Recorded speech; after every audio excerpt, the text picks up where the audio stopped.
Assalamualaikum. Halo, aku Intania. Kali ini kita akan diskusi. Ini episode pertama sih gitu. Jadi episode pertama dari lahiran ibu. Nah, kenapa aku bikin program ini si lahiran ibu? Karena tujuannya untuk mengapresiasi semua ibu bahwa setiap ibu tuh pasti punya cerita dan perjuangannya masing-masing untuk menjadi ibu gitu, dan momennya ketika menjadi ibu adalah pada saat kelahiran gitu, pada saat persalinan. Jadi maksudnya lahiran ibu adalah bukan hanya menceritakan bagaimana proses lahiran anaknya, tapi juga karena itu adalah momen ketika seorang wanita terlahir menjadi ibu. Dan harapannya semoga setelah nonton program ini udah nggak ada lagi yang berpikir kayak lahiran tuh harus pervaginam, lahiran tuh harus sesar, ini tuh bener, ini salah gitu. Nggak ada lagi yang saling menyalahkan ibu satu sama lain, karena ya setiap orang punya perjuangannya masing-masing gitu, punya porsinya masing-masing, punya battle-nya masing-masing. Dan ya semoga kita para wanita bukan saling nyinyir satu sama lain gitu, tapi kita saling mendukung satu sama lain dan menghargai setiap proses yang dijalani oleh masing-masing ibu gitu sih. Dan kali ini untuk episode pertama kita akan ngobrol bareng sama Mbak Windy. Dia seorang childbirth educator, juga doula, juga infant massage trainer gitu. Jadi kita akan dengar pengalamannya pada saat persalinan yang udah lumayan lama, beberapa tahun lalu gitu, dan lesson learn-nya tuh apa yang bisa kita ambil. Oke. Okay. Assalamualaikum Mbak Windy. Assalamualaikum warahmatullahi wabarakatuh, Mbak Intan. Gimana kabarnya? Baik, alhamdulillah. Gimana kabarnya Mbak Windy setelah WFH? WFH, ya nggak, ya alhamdulillah biasa aja sih, nggak ada perubahan yang gimana gitu. Secara kita kan juga ibu rumah tangga ya, jadi di rumah-rumah juga. Dan Nandi soalnya emang homeschooling juga ya, jadi nggak gitu terasa perbedaan yang terlalu besar dibanding yang anak ya sekolah pada umumnya. Hmm, udah kebiasa dengan rumah gitu. Oke. Nah, Terus ngerti. Jadi aku apa nih kita mau ngobrol apa hari ini? ngobrolin. Nah, jadi sebenarnya aku bikin ini lebih pengen buat apa ya, kayak apresiasi bahwa semua ibu itu tuh punya perjuangannya masing-masing gitu, punya ceritanya masing-masing, sehingga nggak ada lagi yang ngerasa kalau lahiran tuh harus pervaginam, lahiran tuh harus sesar gitu. Padahal kan ya setiap orang punya battle-nya sendiri gitu, dan apa namanya ya, perjuangannya patut untuk dihargai dan patut untuk disupport gitu, bukan malah dinyinyirin gitu kan. Hmm, oke, waktu aku hamil itu ya memang baru pertama ya, seneng kan, kita seneng Hmm. banget. Terus aku ngerasa hamil dan bersalin itu memang sudah fitrahnya perempuan. Hmm. Dan yakin banget kayaknya pasti semua perempuan bisa deh gitu. Allah udah desain segini rupanya. Jadi ibu yang polos ini pun ya nggak ngerasa perlu belajar. Pasti Hmm. bisalah dari zaman dulu sampai hari ini mah perempuan mah lahir-lahir aja gitu kan sama kayak Mamalia. Tapi ternyata tuh kita beda ya sama Mamalia ya. Kalau Mamalia tuh kayak mereka sudah punya instingnya. Ternyata si ibu ini perlu apa ya? Mungkin dari segi otak karena berbeda dengan otaknya hewan. Jadi kita Hmm. nih perlu gitu untuk membriefing diri sendiri. Kita perlu ilmunya, perlu perlu segala informasinya yang tepat gitu, nggak mudah tergiring opini dengan kanan Hmm. kiri yang bilang persalinan tuh kayak gini loh, persalinan tuh kayak gitu Hmm. loh. Dan ibu yang polos ini waktu mau lahiran itu juga tergiring opini ceritanya, karena kan kita nggak ngerti ternyata ujian apa namanya tegangnya itu adalah ketika udah hari segini, udah berapa week, udah menjelang lahiran, kok belum lahir-lahir. Terus Hmm. kanan kiri pasti yang nanya dong, kok belum lahir udah gede gitu, ntar kenapa-napa loh, takut bayinya apa loh, takut plasentanya air ketubannya masih bagus apa enggak, dan lain-lain gitu kan. Hmm. Terus kan udah di hari selama hamil tuh sebenarnya kita menjalani persalinan dengan kehamilan itu normal-normal aja, makan biasa, nggak ada keluhan, pokoknya semua fine banget deh, berat badan naiknya juga bagus, jadi kita ngerasa oh pasti baik-baik aja lah ya gitu. Sampai Hmm. dengan hari H ada ini cobaan mental kayaknya ya, mental dan emosi. Orang-orang udah bilang, tetangga kemarin tuh udah lahiran loh, cepet loh, dia tuh udah pas loh, tepat loh waktunya, kamu tuh udah lewat loh, dan bla bla bla, bikin kita tuh jadi ragu dengan diri sendiri kan. Iya ya, kenapa aku belum lahir ya? Apa yang salah? Kok aku nggak melihat, nggak merasakan kontraksi? Kok aku nggak merasakan gerak bayi itu lagi turun? Nggak ada yang namanya mules. Pokoknya nggak ada deh, kayak kayak hamil masih trimester 2 gitu, biasa aja. Hmm. Dan kita sama suami kan juga, ya gimana dong, kita sama-sama nggak ngerti. Suami juga nggak tahu, apalagi suami ya tidak teredukasi tentang kehamilan dan persalinan kan, menurut lo nanya sama suami, terus dia bakal jawab apa gitu kan. Gue ya udah, akhirnya kita memutuskan untuk sesar, padahal belum ada tanda persalinan apapun. Pengalaman traumatis sesar aku adalah ketika aku baru sadar bahwa sesar itu Anda diperlakukan seperti saat praktek sains di kelas SMA. Kayak ngumpul kodok gitu kan. Itu buat aku humiliating banget karena banyak dokter yang mendampingi dan semua itu laki-laki. Aku nggak expect kayak gitu. Dan kamu terlentang di atas kasur, itu buat aku nggak berdaya banget sebagai ibu. Dan yang paling kaget itu setelah lahiran, aku dipisah dari bayi 24 jam. IMD-nya juga yang ketika aku bilang, dok aku mau IMD dong, gitu kan, tahun cuma itu doang. Dokter bilang, oke, aku sangat pro banget dengan persalinan normal dan IMD.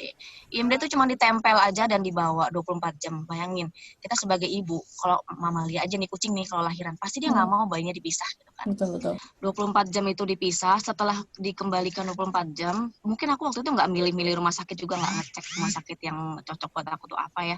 Akhirnya kita nggak ngerti semua prosedur yang jalanin di situ gimana, dan ternyata aku nggak nyaman, dan saat itu too late untuk bargain. Ketika aku bilang, sus aku mau lihat dong bayiku, ibu istirahat dulu ya bu ya, pemulihan dulu, fokus aja deh ke diri sendiri dulu, dan itu nggak enak kan diomongin kayak gitu, seakan-akan kita nggak berdaya. Waktu bayinya dibalikin, itu udah dalam posisi bayi nggak ada refleks menyusu lagi, karena kan dia udah diberi macam-macam kemungkinan besar ya di ruang bayi. Waktu menyusu lebih bikin nggak berdaya lagi, karena si bayi ini udah telat gitu refleks pertamanya. Jadi effort kita berjuang lagi untuk bisa latch on, untuk bisa menyusu dengan sabar, kemungkinan besar sih sudah dibeli susu formula, karena rumah sakitnya memang swasta yang beriklan ya, itu kan beriklan susunya di mana-mana gitu.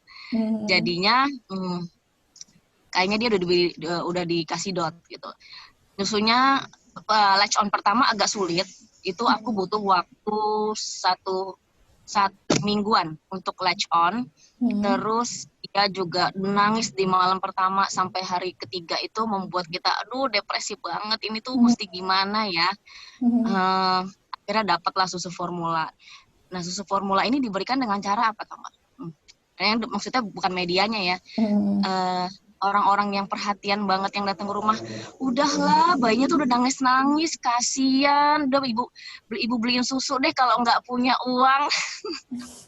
Ya kan, itu kayak ya Allah Robi, beneran ya, kita tuh udah berjuang, udah dalam keadaan bingung, udah dalam keadaan depresi, tapi di sekeliling itu bukan yang memberdayakan gitu kan, lebih kepada kamu tuh nggak bisa apa-apa, udah deh sini deh aku take over gitu. Dan banyak hal-hal yang bikin kita down sebagai ibu, kayak seakan-akan kita nggak punya kemampuannya gitu. Nah, setelah aku udah menjalani berusaha healing gitu kan, berusaha healing diri sendiri bahwa it's okay, kamu pernah mengalami bukan kegagalan ya, it's a lesson to learn gitu buat aku, yang membuat aku bisa belajar banyak hal banget sampai hari ini. Nomor satu adalah kita tuh mau jadi ibu, bekalnya kan pertama dari mencari pasangan ya kalau kata Mbak Intan kan. Lalu karena kita ini diasuh sebagai untuk tumbuh sebagai wanita karir, pria berkarir gitu kan, tapi kita sudah lupa diasuh untuk menjadi seorang ibu atau ayah. Jadi ilmu itu memang sudah nggak diturun-temurunkan lagi. Pokoknya Anda harus sukses dalam dunia karir, tapi kita nggak punya informasi apa-apa tentang menjadi orang tua. Jadinya nggak mudah kesadaran. Kalau aku nggak menghadapi masalah itu, aku nggak sadar untuk menjadi orang tua. Aku akan berada di comfort zone yang akan berlarut-larut santai aja gitu. Nanti yang di kemudian hari mungkin tiba-tiba jeder ada masalah, anaknya udah begini, anaknya udah begitu, dan kita lost. Tapi dari pengalaman kemarin itu aku ngerasa oke, ternyata banyak hal yang aku miss selama ini, dan sampai hari ini masih belajar juga bahwa jadi ibu itu memang perlu ilmu yang disesuaikan dengan keadaan masing-masing. Bukan bukan mutlak kita aku belajar sana sini juga bukan berarti aku mutlak garis keras aliran ini atau aliran itu. Contohnya banyak kan ibu-ibu yang mungkin punya cita-cita nih, lahiran itu mau seindah mungkin gitu kan. Tapi kembali lagi ke goal, lahiran indah tuh sebenarnya untuk apa sih? Aku ada klien yang aku handle beberapa merasa gagal karena persalinan cita-cita itu normal tapi harus sesar. Dan dia merasa gagal. Perasaan gagalnya itu membuat dia berlarut-larut lupa mengasuh bayi yang baru lahir gitu, yang baru beberapa minggu lahir dan perlu perhatian. Ibu lebih larut kepada kenapa ya aku nggak bisa lahiran normal ya. Itu kan nggak bisa di rewind. Dan buat aku itu malah menjatuhkan mental kita sendiri. Apa yang salah dari itu, yaitu goalnya dia bersalin itu apa? Kita mau hamil, mau menikah, mau hamil, mau lahiran itu apakah sekedar punya anak atau sekedar pengen di post di Instagram manis gitu persalinannya, atau sekedar membangun memori? Itu perlu dilurusin sih, kenapa kita mau memilih satu metode persalinan. Bukan untuk disesali seandainya sesar pun, goalnya kan tetap kita ibu dan bayi sehat gitu. Nah, kalau udah sampai hari H ternyata qadarullah, Allah merencanakan lain, ambil hikmahnya aja gitu, bahwa kayak aku rasain, aku ambil hikmahnya sehingga aku ngerasa alhamdulillahnya mendapat banyak ilmu yang bisa aku bagikan ke teman-teman juga sesama ibu, bahwa persalinan itu bukan suatu idealisme, metodenya tuh bukan idealisme. Pokoknya kita ikhtiar, karena yang dinilai Allah itu kan ikhtiarnya ya, dimana hasilnya itu urusan Allah. Bagaimana kita mau berbaik sangka sama Allah, seberapa besar perjuangan dan doa kita. Berarti waktu itu Mbak Windy tuh lahiran tahun berapa sih, Linandi?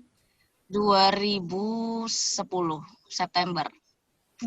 Oke, 2010. Waktu itu 2010 juga belum sebanyak ini juga kan informasi, maksudnya, dan semudah ini dapat informasi terkait kehamilan, persalinan gitu. Jadi memang belum, isunya mungkin belum naik kali ya. Jadi orang nggak concern amat tentang itu. Mereka masih dalam tren bahwa persalinan mah biasa aja.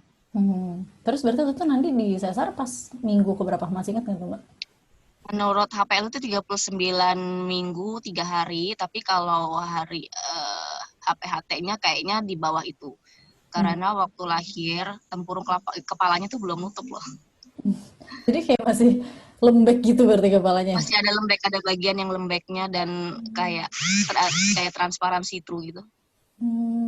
Oke. Berarti waktu itu sesar karena emang kayak ya udah mau deket hari H tanpa ada gejala Udah apapun. lama banget, belum ada tanda-tanda persalinan juga. Itu mungkin yang membuat aku tuh tidak mudah menyusui karena nggak melewati tanda persalinan apapun. Karena mungkin kayak hormon tubuhnya juga belum siap, belum kerja, udah keluar, akhirnya ya asinya juga mungkin belum siap buat keluar juga kali ya. Sepertinya demikian. Oke. Perjuangannya jadi lebih panjang. Dan efeknya berarti sampai sekarang nggak sih Mbak, sebenarnya dari yang persalinan yang mungkin belum waktunya tapi ternyata dilakukan, Mbak Winnie ngerasa efeknya sampai sekarang nggak, apa ada kesulitan Aku mungkin? ngerasa berantai banget. Tapi ini belum saintifik terbukti ya. Aku cuma ngerasa membedakan pada teman-teman yang aku temani lahiran dan dia full term gitu, artinya benar-benar semua tanda persalinan terjadi. Beda dengan aku yang sama sekali nggak ada tanda persalinan. Aku ngerasa bahwa sensitivitas five sense anakku dulu lebih oversensitif gitu kayaknya. Dengan suara, dengan cahaya, dengan apalagi ya, kulitnya kulit sih nggak pencernaan kayaknya ya, waktu dia mulai makan itu effortnya lebih besar. Aku membandingkan dengan orang yang bayinya full term, bisa tidur dengan suara berisik, dengan cahaya yang terang. Kalau Nandi tuh nggak bisa. Jadi dari bayi memang dia kalau ada suara langsung lihat, langsung melek gitu, bisa instantly melek. Itu aku nggak tahu secara saintifik kenapa. Bisa jadi karena dia oversensitif juga sih. Oke. Termasuk cahaya, jadi harus totally black sama totally silent. Oke, karena kan mungkin kayak ya di kita hitungan sehari, tapi kan nggak tahu pertumbuhan dan perkembangan di dalam rahim sehari itu sepesat apa gitu kan. Jadi makanya Betul banget. segitu pentingnya buat ibu sabar, buat nahan-nahan. Ya udah tunggu Menunggu aja full sampai term. tunggu Ditunggu sampai ya Bu Ibu ya. jangan cuma pilih tanggal cantik gitu kan buat lahiran gitu karena maksudnya Itu resikonya selain dari fisik kayaknya psikologi juga sih. hmm, oke. Si Nandi ini awal-awal sampai umur berapa ya? Kayak sampai umur 4 tahun ya. Oh, enggak, sampai masuk SD. Hmm, Insecurity-nya tuh tinggi banget kalau ditinggal. hmm. Oke, jadi kayak mesti deket terus sama ibunya gitu terus Deket ya? terus, harus ngeliat terus, harus pokoknya walaupun dia pergi main ya sekolah harus ada, itu bukan cuma merasa ada ya, tapi dia harus lihat gitu. Mungkin ada Hmm, beberapa anak ngalamin juga ya.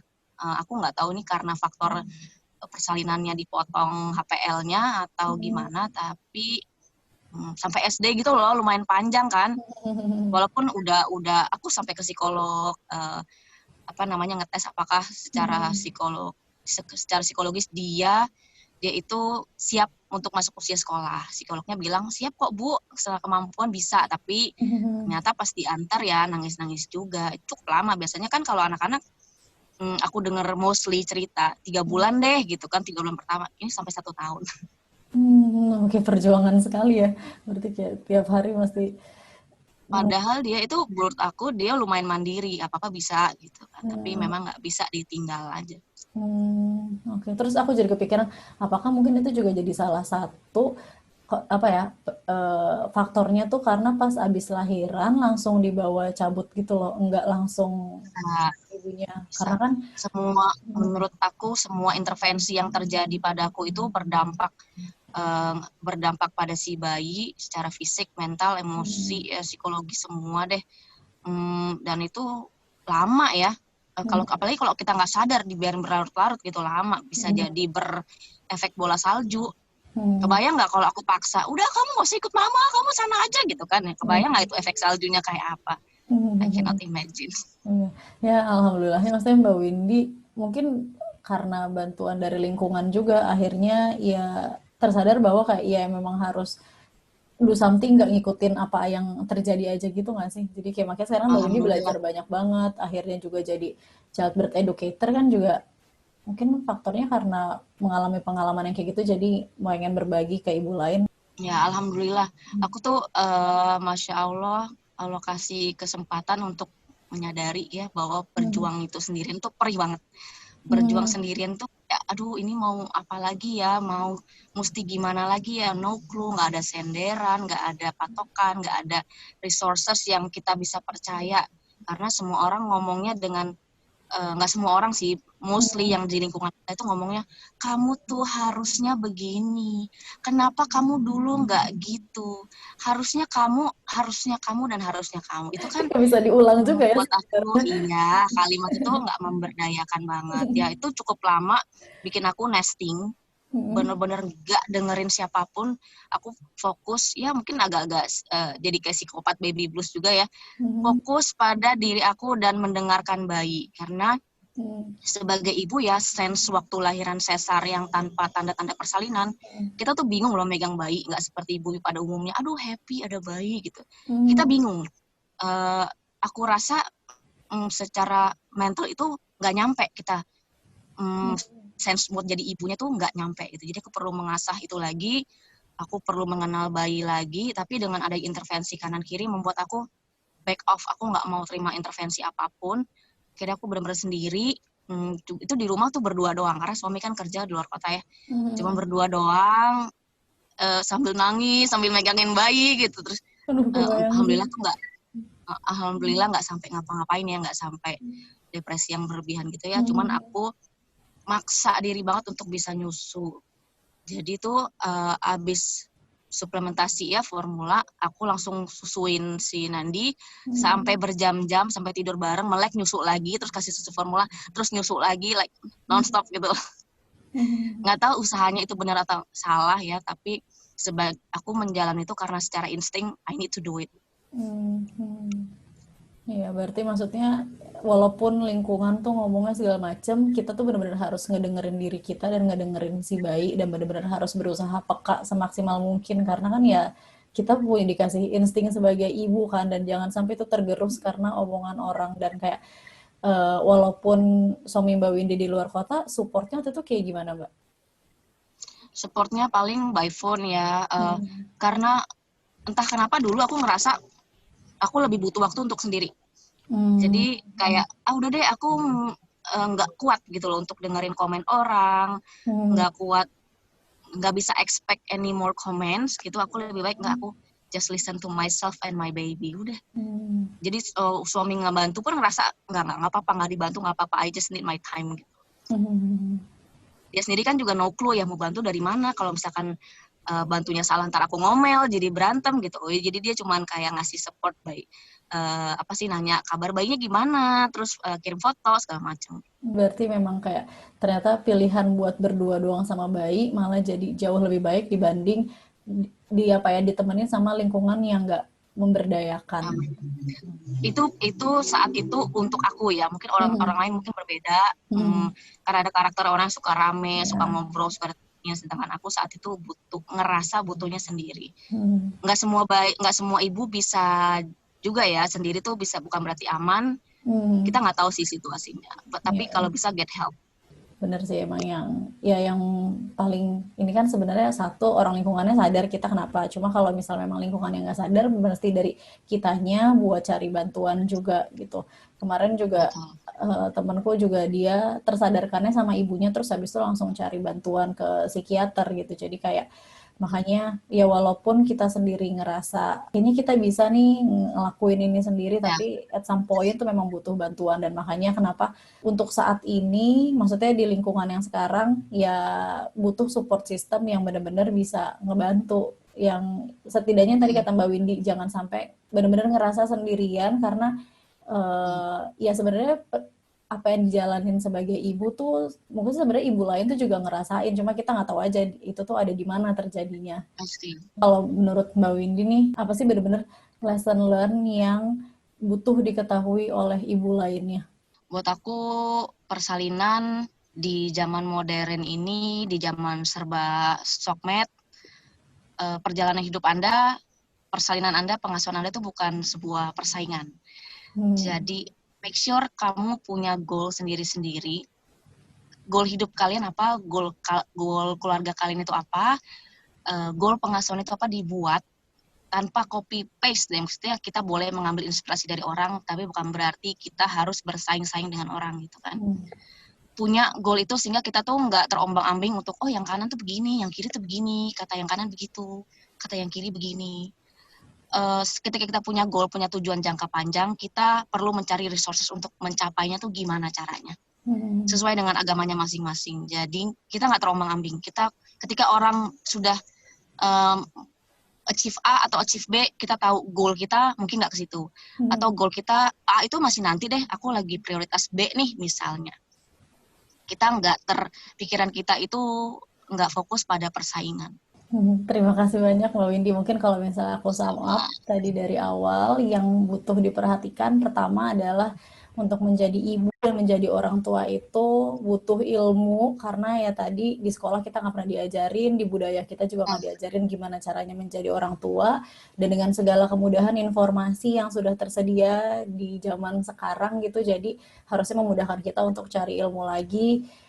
Terus habis itu yang kedua coba benar-benar apa ya mendengarkan insting tubuh sebagai ibu, mendengarkan anak gitu, termasuk pada saat kehamilan, pada saat persalinan, dengerin aja dulu tubuhnya tuh emang sebenarnya udah siap belum sih untuk beneran Betul. persalinannya jalan atau enggak gitu, jangan. Dan yang ketiga menurutku adalah omongan orang-orang di sekitar itu ya ya udah anggap aja cuma ya itu ceritanya dia gitu bukan ceritanya kita, ya kita punya cerita kita sendiri, yaitu ya cukup sebagai informasi dan gimana kita bisa mengamankan kita dari omongan-omongan yang mungkin negatif yang akhirnya mungkin Difilter.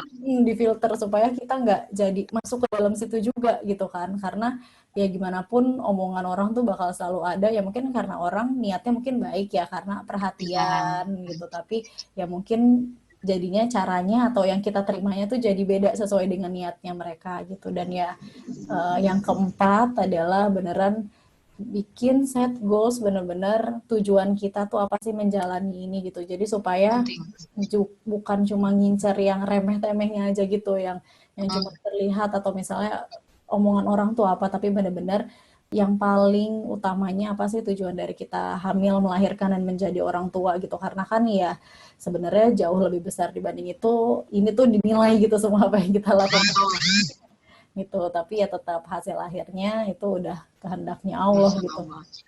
Gitu, dan pasti semua yang terjadi ada hikmahnya kayak ya, Ada hikmahnya. ya kayak Mbak Windy kemarin kan ya pasti hikmahnya jadi banyak banget di perubahan di Mbak Windy, di suami, mungkin di Mm. keluarga juga dan mungkin Banget, banget. dan ke lingkungan. Berbeda dengan kita memiliki ilmu dan sebelum memiliki ilmu tuh berbeda. Hmm. Cara pandang kita juga berbeda. Hmm.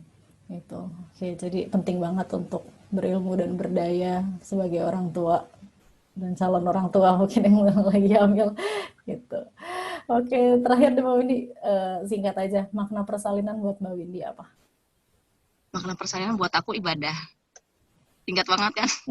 Ya, singkat, padat, dan sangat jelas. Ibadah kan harus lurus niatnya ya. Jadi itu kembali ke merangkum keseluruhan percakapan kita tadi ya, niatnya dilurusin. Oke, siap. Terima kasih Mbak Windy atas diskusi yang isinya Sama-sama. daging semua. Amin. Semoga bermanfaat ya Allah. Semoga Iya, mendengar ya. iya, semoga bermanfaat. Sehat-sehat terus Mbak Windy dan keluarga. Semoga semakin dilancarkan, Sama-sama. semakin bermanfaat bagi ibu Amin. lainnya. Oke, Amin ya Allah. terima kasih banyak Mbak Windy. Sampai Terima kasih ketemu Mbak lagi. Intan. Sampai ketemu Ya, lagi di insya dunia Allah. nyata juga ya.